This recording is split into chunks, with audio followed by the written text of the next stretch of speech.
Thanks. Fantastic. Thank you, Moz and Claire, and everyone that contributed there. That was great. Yeah. And feeds into a lot of what we're looking at today, really, God's immanence, God's closeness, God's involvement in his creation. So we looked last week at transcendence and immanence, this thing about God being over everything and distinct and separate from us, but also how God somehow is involved intimately with us in his creation. And how we have to hold these two things together, that a God that's immanent, close to us, but is not transcendent, is an idol, essentially, has no power, is nothing, but a God that transcends everything, and yet he's not close to us and involved in our lives, is very scary indeed. He's a God that's just distant, who sets this wind-up world in motion and lets it go, and there's nothing for us here apart from just fate, if you like. And that sort of God is scary. But we have a God who is transcendent and yet is very close and intimately involved in us and in his world. Christians tend to focus very heavily on God's immanence, and rightfully so, because you read the Bible and it screams at you, God is with us. Literally throughout the pages of the Bible, it says, God is with us. Jesus, and as if the Old Testament wasn't enough, when it speaks of God being with his people, Jesus comes, God incarnate, as in God, literally God with us, Emmanuel, God with us. It culminates, doesn't it, in Jesus becoming a man to physically demonstrate in a way that our little brains can understand that God is with us. And I want to look at today in a sense of, in what way is God with us? Do you know, is God with us as a companion, just as a companion to walk through life with? Is God with us as a sort of passive observer that can empathize with us as we go through things, and maybe is there if we need him? Do you know, a bit like sort of, I'm here if you need me, give us a shout. I'm walking with you through this. It must be really tough for you. That sort of, is that how God's with us? Or is God with us in the sense that he is definitively active in the world and in our lives? Is he working according to a plan, in a sense? Do you know? And if so, whose plan is that? His plan, our plan? In what way is God with us? And so these questions, in a way, can sound stupid, but actually they're fundamental to how we walk through life and how we see everything in life. So we're going to look at Isaiah 46. So if anyone wants to look that up now, we're going to read from that in a moment. History is essentially about the rise and fall of kingdoms, nations and kingdoms. That's the whole of history. And I don't know what your Middle Eastern history is like, but there was a king in the sort of 6th century BC who rose up in what is essentially Iran today.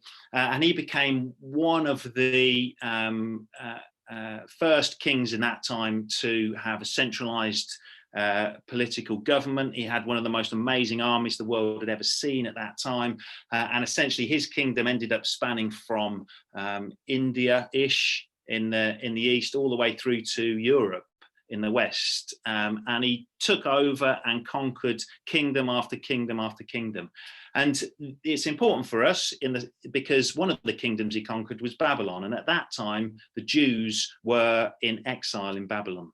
And he was the king that came and he defeated the Babylonians, and he gave this law that all the people could go back and worship in their homeland and worship their own God. And some people say this king, his name was Cyrus, was one of the first sort of people to give these sort of edicts that gave some freedom, some human rights, if you like.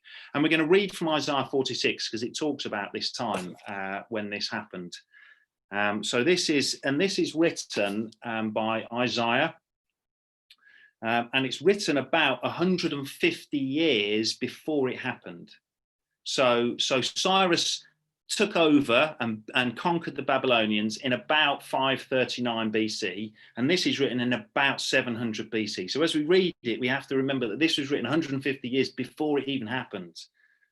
So we're just going to read that now. This is Isaiah 46, and we'll read first verse down to verse 11. So it says, Bel bows down, Nebo stoops. Bel and Nebo were Babylonian idols, and their names are used in some of their kings. You probably know Balthazar and Nebuchadnezzar used some of the names of the idols in their title, in their names. Bel bows down, Nebo stoops. Their idols are on beasts and livestock. These things you carry are borne as burdens on weary beasts. They stoop, they bow down together. They cannot save the burden, but themselves go into captivity.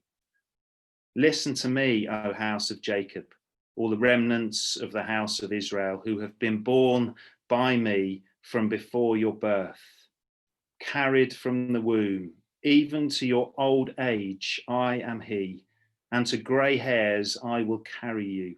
I have made and I will bear. I will carry and I will save. So this is God here. And I read that passage and I think that must have sounded amazing to people that read this when they were in captivity, that sort of thinking perhaps God had forgotten about them, or, God had abandoned them. And they read here of a God that talks basically about, I have born you, I have created you, and I will carry you.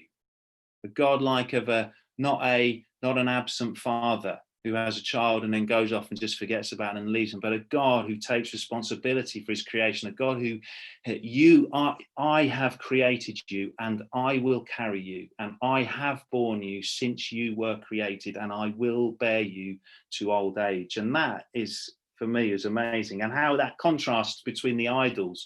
The idols were things that they carried, and then God goes on to say, I am the God and I carry you.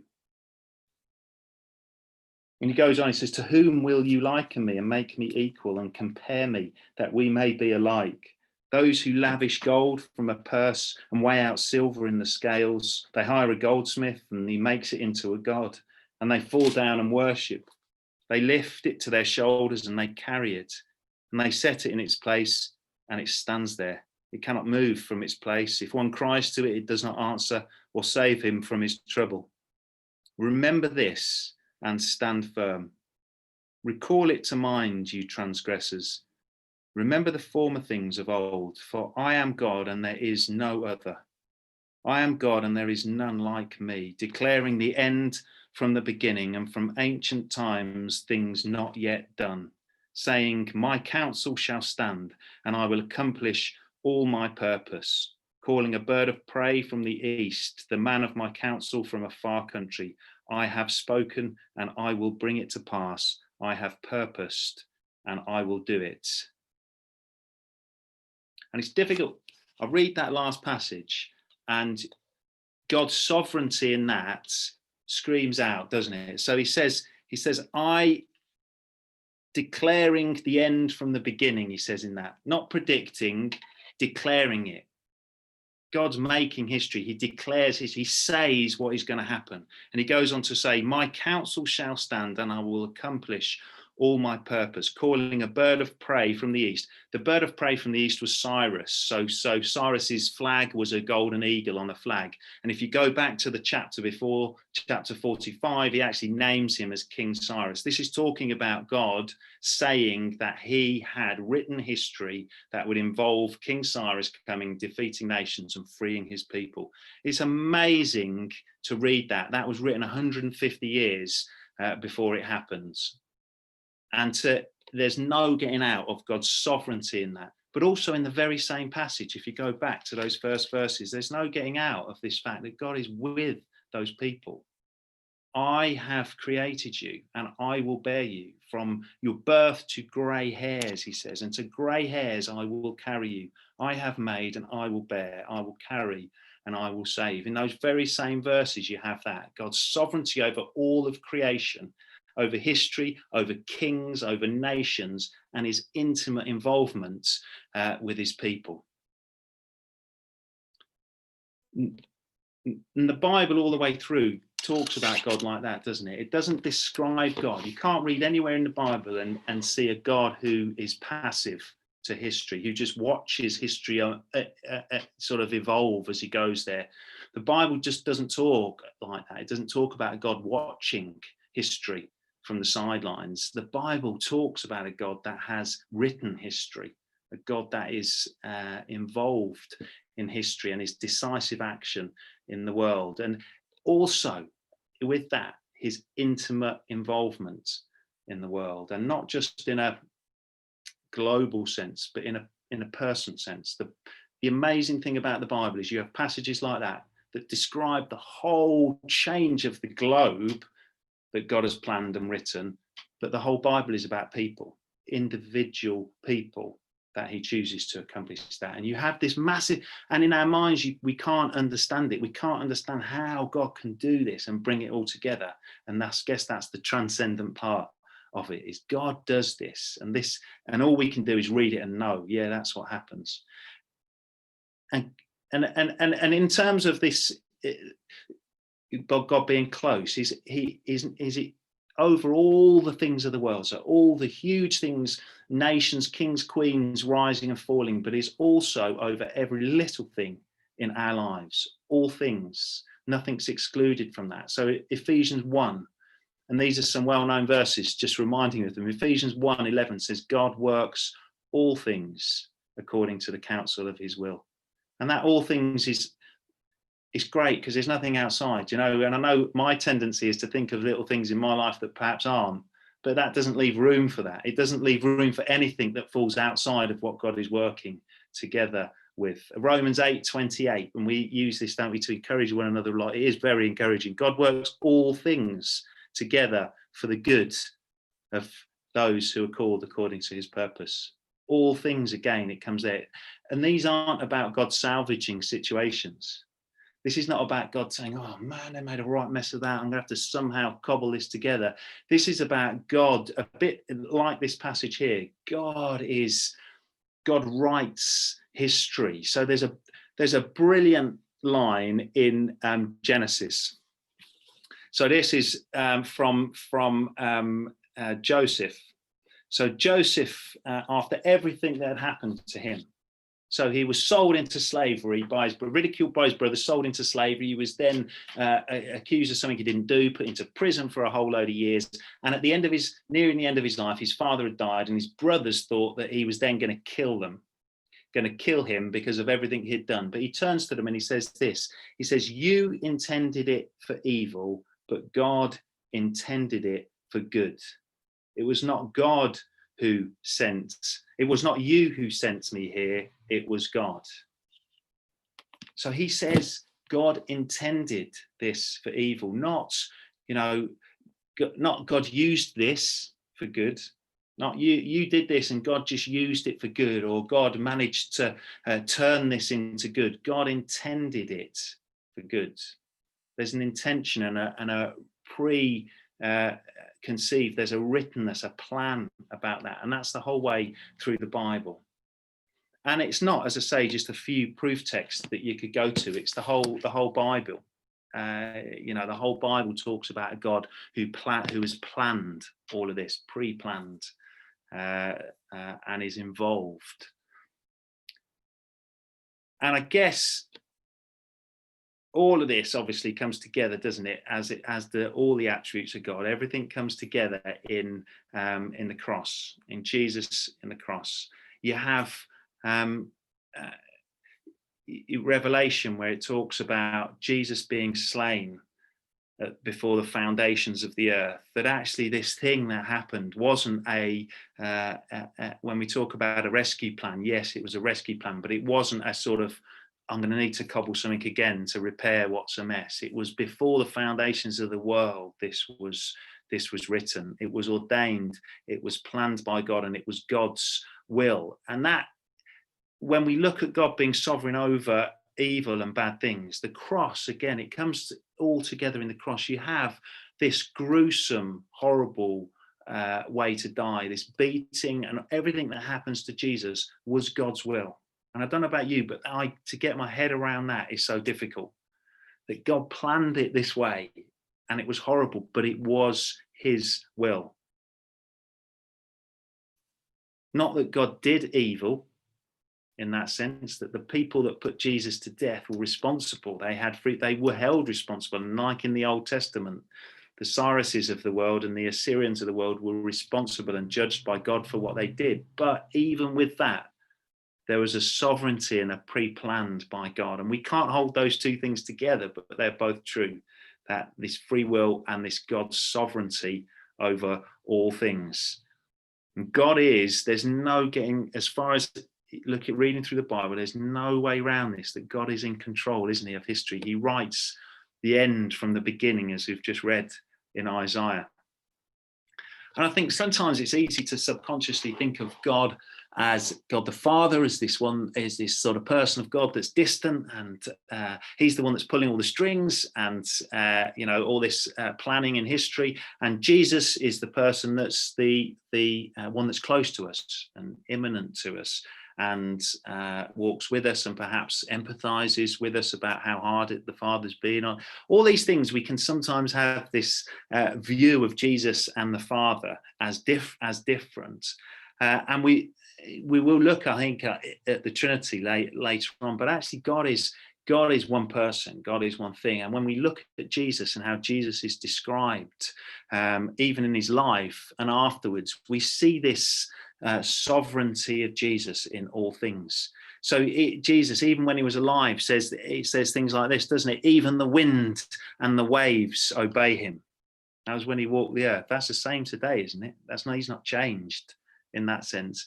All authority in heaven and on earth has been given to me. That's what Jesus says. All authority. Or when Peter chopped off the ear of the guy when he was being arrested, Jesus says, what are you doing?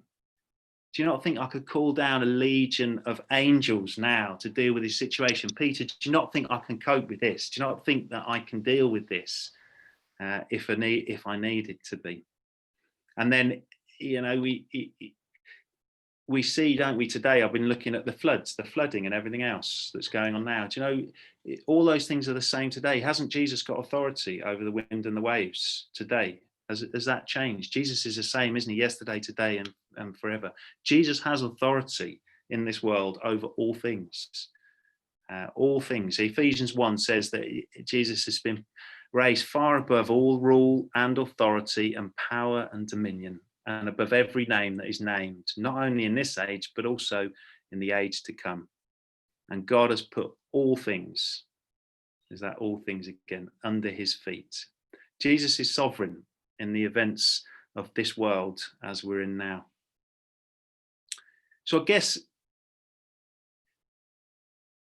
what does that mean for us today in this time that we find ourselves now, this incredible time of the pandemic? What does that mean when we think about that? So when we think about a God that is over all of history, and a God that is intimately involved in the world, and a God that is sovereign in the world, what does that mean? How can this passage in Isaiah that looks ahead at how God change, how God shaped the world then? It's not a king now here like King Cyrus or a superpower, but it's a virus sweeping the globe, killing millions of people. And the question is, when it comes to God's sovereignty, is a virus different? Is a virus different from a king when it comes to God's activity in the world, in terms of God's sovereignty, in terms of God's planning? Is it different? And I would say, in many ways, coronavirus is of God. God, in the sense that God ordained it. God is in control of it. God sets the boundaries for it. God can stop it. God purposed it. And as for me, when I see people struggling to breathe, and I see people in the grip of this, in some ways that's hard for me to reconcile. It's hard. And I was thinking of Sam this week, and someone that she really got on with and close, and a few of the other people have been sent into hospital from the care homes she's in and may not come out. And to think that, and I think this is obviously touching on key questions, isn't it, about God's sovereignty in the world. That's hard to come to terms with. But I believe the Bible is clear about God's sovereignty in the world. I believe Jesus has authority over all things. And I also believe that the alternative to that, the alternative to God being sovereign in this situation, is much worse. So if God is not able to stop, if Jesus is not able to stop this virus, if he didn't plan it and purpose it, but if Jesus was and God was taken by surprise as much as we were, or let's say worse, if he saw it coming but was unable to do anything to stop it, if God is not sovereign over it, then God's not sovereign in it, is the bottom line. If God is not sovereign over what's going on in our world now, then he is not sovereign in it. And I have to settle for a God who may be close to me, but he's powerless to do anything to save me. And if he's not sovereign over this, then how can I be sure that he's going to hold me, that he's going to continue what he started in me and to completion, to the end? How can I be sure? How can I have confidence in a God who is not in control and not sovereign over his creation? But I believe the Bible is clear. The Bible is clear that God transcends everything, and it is the same God that is intimately close to his creation. In the Acts 17, it says that in him we live and move and have our being. He's intimately close to us. And that's not that we accept everything fatalistically, if you like. It's not saying, well, this is all from God, well, we can't do anything at all. Do you know that Steve read from the Psalms earlier, and the Psalms are full of people that cry out to God and say, what is going on, God? This is not what is said on the tin. You know, this is not what you said it should be like, and cry out to God. But there's a difference in their crying out to God in the Psalms, isn't there, than a hopeless cry of the world of what's going on. It's a cry to God saying, where are you? What are you doing in this? Where this isn't what you said. This isn't how it should be. And it's a cry out to a sovereign God in hope that the sovereign God is in control and the sovereign God can do something about it. And it's a cry out in hope because God is sovereign of all things and in all things according to his purpose. And this week, it's really difficult talking about this. It's difficult talking about suffering to a group of people, isn't it, in general, because everyone's in a different place. And I'll say each of us, if we were to walk with someone, would say something different to one person at the point that they are in their life than you would to someone else. And I think that's right. And I think, and so I think talking in detail about any of that is not the best done on this. But I think for us as Christians, the encouragement is that the God that is sovereign is the God that walks with us. Do you know that? And he is sovereign, even when we don't understand it. And I think the thing about where does free will come into it, and where does God's sovereignty and how do they clash, is a huge thing, isn't it? And I think understanding that is something I don't know that we ever will. Do you know, the best description I heard was sort of imagine two parallel lines, free will and God's sovereignty, and you're sort of either on one or the other. You know, how can we have free will and actually make choices ourselves, and yet God be in control of everything? We can't reconcile that with our minds. But imagine if those two lines were infinitely angled towards one another, in an infinitely tiny angle, so you could never perceive it. What that would mean, that in an infinite distance away, those two lines would meet, and they would meet in the infinite one. And that's how, the only way I can get my head around it is that somehow these two things meet. Somehow these two things meet infinitely in the infinite one. And I think that's the only way we can reconcile. You can go around in circles, but I don't believe that when you read the Bible, you can argue that God is not sovereign over all things, that he does not have power over all things, that God could not stop coronavirus if he wanted to, that he does not purpose the whole of history. And in life groups this week, I think it'd be really great to read, going back a chapter, Isaiah 45, verses 1-7, which talks a bit more about King Cyrus and what God had predestined. And to ask ourselves this question: what is God doing? What is God doing in the current pandemic? What is it that he's doing? You know, if there's a purpose in this, what is God's purpose and what is he doing? And not that we can have an answer to that, but I think there are things we can look at and say, well, actually, God yeah, I can see that God is doing this here. And we'll never have all the answers. But I believe knowing God and knowing his purpose and plan for the world, we can see some of the things God's doing. And just briefly, two things before finishing very quickly that as I've been thinking, what's God doing? One was from when Gavin Calver, I don't know if those of you remember or saw that, the CEO of the Evangelical Alliance, he did a talk. And one of the things he said, and I've noticed it in my work, is that there is this whole sort of mortality salience, people becoming more aware of their mortality. If that's not from God, I don't know what is. I mean, is that not the whole purpose of why sin affected us physically in the first place? It was a grace of God that says, if you can live forever and you don't ever decay and die, then you're never going to be aware of the fundamental problem, which is your sin. And actually, God doing anything that makes us more aware of our mortality is a grace, because it allows us to address what is the fundamental problem, which is death, which is sin. And also, I think one of the things just that God has done is a bit like in the early church when there was persecution. So Stephen was killed and there was persecution, and the church was scattered. Was that persecution, ordained by God? Was Stephen's death ordained by God? Well, yeah, I think it was part of God's plan. And here, what we've seen is this coronavirus has pushed the church online in a way it's never been online before. Most of the world, or the Western world, lives online in one way or another. And what this has done is forced the church to experiment in and to get in online, essentially a whole new mission field, to expand the mission field online.